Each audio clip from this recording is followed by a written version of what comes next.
जय श्री राम, जय सीताराम। आप सुन रहे हैं राम कथा रसवाहिनी का अध्याय 29 और लास्ट समय अयोध्या।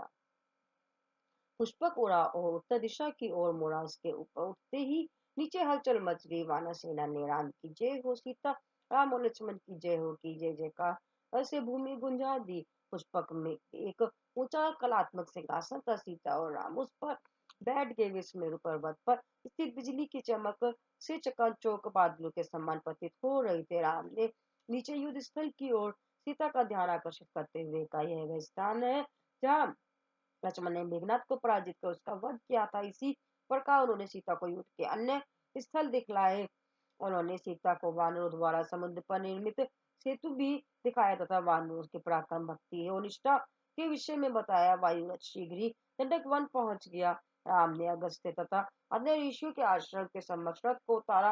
राम, सीता व लक्ष्मण ने अन्य साथियों सहित उन पवित्र मुनियों के पास जाकर उन्हें श्रद्धांजलि अर्पित की और उनसे विदा ले पुनः पुष्पक विमान में चढ़ गए और चित्रकूट पर्वत पहुंच गए। वहां भी उन्होंने ऋषि मुनियों को साष्टांग प्रणाम किया और फिर रथ में आरूढ़ हो नभ में होते हुए उन्होंने रथ से ही सीता को किष्किंधा नगरी दिखाई। उस जब पुष्पक अपने पूर्ण वेग से उड़ रहा था तो राम ने सीता को पवित्र यमुना और गंगा नदियां दिखाई। सीता ने मन ही मन उन पुनीत सरिताओं को श्रद्धा पूर्वक नमन किया। तुरंत बाद उन्हें पवित्र प्रयाग दिखाई दिए जहां यमुना गंगा में मिलती है। उन्हें वहां से वैभवपूर्ण अयोध्या नगरी की भी झलक दिखाई पड़ी।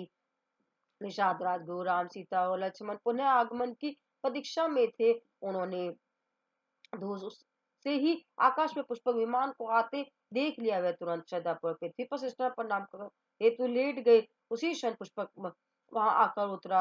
घोड़े दौड़कर राम के चरणों पर गिर पड़े। उसके नेत्र से अश्रुधारा बह रही थी। उसकी प्रसन्नता का परावा नहीं था। उसने खड़े होकर हर्षोत्तीरक से राम को गले से लगा लिया। सीताराम और लक्ष्मण ने गुहे को आशीर्वाद दिया। उन्होंने उस शुभ नदी में स्नान कर नदी पार करने के लिए गुहे को नाव लाने का आदेश दिया। पुष्पक वापस कुबेर के पास भेज दिया गया क्योंकि उसी से रावण ने यह रथ हत्याया था। अब वनवास का एक दिन और शेष था। अतः राम ने हनुमान को आदेश दिया कि वह ब्राह्मण का रूप धारण कर अयोध्या जाए। उन्हें भारत और अन्य नगरवासियों को राम के आगमन की सूचना देनी थी तथा अयोध्या से भरत का समाचार लाकर राम को देना था। हनुमान तुरंत ही चल दिए। सीता, लक्ष्मण तथा अन्य यात्रियों सहित राम भारद्वाज ऋषि के आश्रम में गए और उनका आतिथ्य स्वीकार किया। हनुमान ने देखा कि अयोध्यावासी अति दुर्बल एवं क्षीण, निराश व उदास थे। उन्होंने राम की अनुपस्थिति में खाना पीना छोड़ दिया था। संपूर्ण नगर में उनका विलाप और क्रंदन सुनाई पड़ रहा था। सभी लोग इतने हीनशील हो चुके थे कि ना तो कोई दूसरे को सांत्वना देने या संभालने के लिए कुछ देर कर सकने में समर्थ था और ना ही वे एक दूसरे को धैर्य देने में के इच्छुक थे। किंतु हनुमान द्वारा लाए समाचार से आशा की किरणें फूट गई थी। भरत को इस शुभ अवसर का पूर्ण संकेत मिल गया था। उनका दया नेत्रदायी वहां फड़क रही थी। उन्हें राम के अयोध्या के पुनर्गमन के शुभ अवसर का पूर्वाभास हो गया था। उन्हें अब वनवास के शेष एक दिन राम की प्रतीक्षा करना सह प्रतीत हो रहा था। वे अचिंतित थे कि राम ने किसी के द्वारा उन्हें सूचना नहीं भेजी थी कि वे कहाँ पहुंच चुके हैं। वे मन ही मन सोच रहे थे कि लक्ष्मण अति सौभाग्यवान है जो संपूर्ण समय राम के साथ रहे और उनके चरण कमलों की सेवा करते रहे। राम मुझे इस नगर में इसीलिए छोड़ गए क्योंकि उन्हें ज्ञात था कि मैं पाखंडी हूँ। मेरे स्वामी पूर्ण माधुरी वह सरसता है। वह पतितों के उद्धारक है। वह दया के प्रतिमूर्ति है। वह कल अवश्य ही पहुंच जाएंगे। ऐसा कहते हुए उन्होंने स्वयं को सांत्वना दी। उसी क्षण ब्राह्मण वेश में हनुमान उनके समीप पहुंच गए। भरत की दशा देखकर हनुमान रोमांचित हो उठे। भरत का शरीर अति शिथिल हो गया था। वह चिंताग्रस्त थे। उनके केश जटाओं का मुकुट बन गए थे। उनके नेत्र अशोक के अचल धारा बन गए थे। वह निरंतर राम नाम रट रहे थे। ऐसे निष्ठावान भगत के दर्शन कर हनुमान अत्यंत पुलकित हुए। ऐसे चरम आनंद से वह रोमांचित हो उठे। उनके विचार विभिन्न दिशाओं में दौड़ने लगे किंतु उन्हें अपना मुख्य कार्य याद आ गया कि उन्होंने ये दिव्य मंगल समाचार भरत के दस्ते कानों में उड़ेल दिया। हे भरत, जिस व्यक्ति से तुम बिछुड़ गए थे, जिसके लिए तुम इतने वर्षों से रात दिन सोए नहीं और भोजन तक नहीं किया, जिसके गुणों और पराक्रम का तुम प्रत्येक क्षण गुणगान करते रहे हो, जिसने देवताओं तथा ऋषि मुनियों के जीवन की सुरक्षा निश्चित कर दी है। जो स्वर्ग लोकों में सत्य और धर्म का संरक्षण करता है, उन राम ने सभी शत्रुओं पर विजय प्राप्त कर लिया और देवतागण उनकी महिमा का गान कर रहे हैं। जिस प्रकार बहुत प्यासा व्यक्ति ये जल को देखते ही प्रसन्न हो जाता है, उसी प्रकार भरत हनुमान के वचन सुनकर आनंदित हो उठे। वे अपने कानों पर विश्वास नहीं कर पा रहे थे कि तो फिर वे आश्वस्त हो गए कि ये सत्य था। उन्होंने आगंतुक को कृतज्ञता वश गले लगाकर पूछा, यह भ्रम नहीं हो सकता, यह शुभ समाचार लाने वाला कौन है? आपको कहाँ से आए? हनुमान ने उत्तर दिया, हे भरत, मैं वायुपुत्र हनुमान हूँ। अब शायद मुझे भूल गए हैं। मैं वही वानर हूँ जो संजीवनी पर्वत लाते समय आपके सब भूमि पर गिरा था।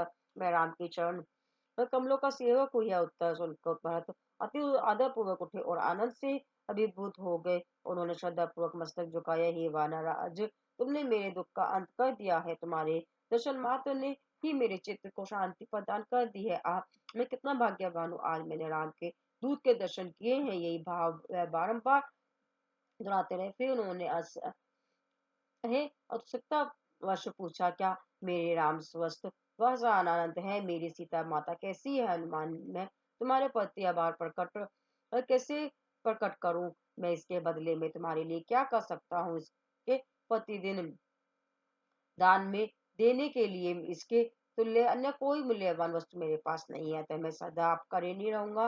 मुझे नहीं मालूम कि मैं आपका ऋण कैसे और किस वस्तु से चुकाऊंगा। राम कहाँ है? वे कहाँ रुके हैं? मुझे उनकी विजय का पूर्ण वृत्तांत सुनाओ। भारत की श्रद्धा भक्ति को देखकर हनुमान चकित हो गए और उनके चरणों में नतमस्तक हो गए। उन्होंने कहा, भरत, राम तो अयोध्या नगरी के समीप ही है, आप शीघ्र ही उनके दर्शन कर सकोगे। उनकी उपलब्धियां वास्तव में अवर्णनीय है। ये आपको ज्ञात है, वह भी ये निरंतर आपको याद करते रहे हैं। जगत के स्वामी राम ने आप अपने मुख से स्वयं कहा है कि संपूर्ण विश्व में आपके समान शुद्ध हृदय, तीक्ष्ण बुद्धि तथा सर्वगुण संपन्न भाई नहीं हो सकता। वे शब्द क्या नहीं हो सकते। ये वचन सुनकर बहुत अत्यधिक प्रसन्न हुए। राम, क्या राम ने मेरे विषय में ये शब्द कहे हैं? मैं कितना भाग्यवान हूँ। इस प्रकार आनंद से रुदन करते हुए उन्होंने हनुमान को स्नेहवश गले लगा लिया। हनुमान ने कहा कि वे अधिक विलंब नहीं कर सकते थे, अतः उन्होंने भरत से विदा ली और राम के पास पहुंच गए। उन्होंने जो कुछ देखा था वह सुना, वह सब राम को बता दिया। अब भरत ने तैयारी शुरू कर दी। वह राम के स्वागत का प्रबंध करने में व्यस्त हो गए। नंदीग्राम से अयोध्या आकर उन्होंने गुरु वशिष्ठ को प्रणाम कर उन्हें राम के आगमन का समाचार दिया। रानियों के महलों में जाकर तीनों माताओं को राम, सीता और लक्ष्मण के आगमन की सूचना दी। तीनों माता अति प्रफुल्लित हो खड़ी हो गई। भरत ने संपूर्ण नगर में यह शुभ समाचार देने का आदेश दिया। तेज गति से यह समाचार सारे नगर में फैल गया। बच्चे, वृद्ध, नर नारी के स्वर में यह सूचना देते हुए इधर से उधर भाग रहे थे। भरत ने ऋषियों, विद्वानों, गुरुओं, प्रसिद्ध नागरिकों तथा चारों सेनाओं को एकत्रित किया तथा तीनों रानियों, समंत्र तथा शत्रुघ्न सहित राम से मिलने चल दिए। युद्ध के निकट पहुंचते इस समय राम, वानरों तथा अन्य सभी से अयोध्या नगरी के सौंदर्य व मनोहरता का वर्णन कर रहे थे। हे सुग्रीव, हे अंगद और विभीषण, अयोध्या एक पवित्र नगरी है, ये अति सुंदर है। जब राम अयोध्या नगरी के सौंदर्य का वर्णन कर रहे थे, तभी भरत सशस्त्र सेना तथा अब अन्य भाई व रानियों सहित उनकी और आते दृष्टिगोचर हुए। जिस प्रकार शरद ऋतु के चंद्रमा को देखकर समुद्र प्रफुल्लित होता है, उसी प्रकार रामचंद्र को देखकर विशाल जनता आनंद विभोर हो उठी। उनकी आतुरता आकाश को छू रही थी। माताओं ने वसंतावंश राम को गले से लगा लिया और हर्ष सागर में स्नात हो आत्म विस्मित हो गई। सीताराम और लक्ष्मण माताओं के चरणों पर गिर पड़े। दोनों दल ओम के हर्ष की सीमा न थी। भरत की दुर्बल काया देख कर राम को बहुत दुख हुआ और उन्होंने उसे अपने समीप बुलाकर बहुत देर तक सांत्वना और उपदेश दिए। उन्होंने प्रजा के प्रति अपने भाई की दृढ़ भक्ति एवं प्रेम की बहुत प्रशंसा की। सीताराम और लक्ष्मण ने वशिष्ठ, जांबली, वामदेव तथा अन्य ऋषियों को देखते ही उन्हें साष्टांग प्रणाम किया। यह देखकर तक कि महान तपस्वी भी राम के साथ पुनः मिलन की प्रसन्नता पर अश्रुओं को रोक न सके। वैदिक विद्वानों ने गंगा स्पर्शी स्वर में उन्हें वैदिक नियमानुसार आशीर्वाद दिया। सहसों वर्ष भी जीवित रहो, सहसों वर्ष तक समृद्धि पूर्वक जीवित रहो। बहादुर शत्रुघ्न श्रद्धापूर्वक राम के चरणों में गिर पड़े। यद्यपि राम ने उन्हें बारंबार उठने को कहा, तथापि वे उठने तथा चरण कमलों को छोड़ने में असमर्थ थे। लक्ष्मण और राम दोनों ने मिलकर उन्हें बलपूर्वक उठाया। सभी भाई स्नेहपूर्वक गले मिले तथा एक दूसरे को देखकर उनके हर्ष के अश्रु बहने लगे। उनके हृदय प्रसन्नता से पूर्ण होने के कारण उनके मुख दुर्लभ आभा से युक्त थे। वे सौंदर्य के मोहरूप थे। वियोग के विषाद के स्थान पर मिलन का आनंद था। वे गहन आनंद के सागर में डूब गए थे। सुग्रीव, नल, नील और अंग तथा अंगद, हनुमान एवं अन्य लोगों ने उत्सव हेतु सुंदर रूप धारण किए। राम के आगमन पर नागरिक अति आनंदित थे। उन्होंने भरत द्वारा दिए गए सफल और तप की नाना प्रकार से प्रशंसा की और उनके विशुद्ध गुणों की सराहना की। राम ने नागरिकों की आस्था तथा भक्ति की प्रशंसा की। उन्होंने अपने आसपास विभीषण और वानरों को एकत्रित कर अपने भाइयों और गुरुओं से उनका परिचय कराया। जब राम ने उन्हें रानियों के पास ले जाकर कहा, ये मेरी माताएं हैं, तो वह सभी ये कहते हुए रानियों के चरणों पर गिर पड़े कि आह, हम कितने धन्य हैं कि हमने ईश्वर को जन्म देने वाली माताओं के दर्शन के। आप वास्तव में पूजा के योग्य हैं। कृपया करें हमें आशीर्वाद दे। कौशल्या ने उनसे कहा, हे मानो तुम सभी मुझे मेरे पुत्र राम के समान ही प्रिय हो। राम तुम्हें कदापि ना भूले, वह सदा तुम्हारी रक्षा करे। फिर आपस में विचार कर तथा अपने लिए लाए गए रथ में बैठ उन्होंने नगर में प्रवेश किया। पति घर के आगे शुभ रंग के जल से परिपूर्ण स्वर्ण कलश रखे थे। सड़क के दोनों ओर घरों पर झंडियां लगी थी। जिन लोगों के मुख चंद्रोदय के समान कमल के समान दुख से क्लांत हुआ क्षीण थे, वे अब राम को देखकर उसी प्रकार खिल उठे जिस प्रकार सूर्य को देखकर कमल अपने पूर्ण सौंदर्य सहित खिल जाते हैं। उनके मुंह मोक कांति से प्रतिभासित थे। आकाश उनकी जय जयकारों से गूंज उठा। राम का रथ नगर में पहुंच गया। सड़क के दोनों ओर उल्लासी जनसागर उमड़ रहा था। जब राम मार्ग से निकले तो भक्तों ने उनकी आरती उतारी। आरती की प्रतिभ शिखाएं ऐसी प्रतीत हो रही थी मानो आकाश से तारागण भूमि पर उतर आए हों। सर पर गुलाब जल छिड़का गया।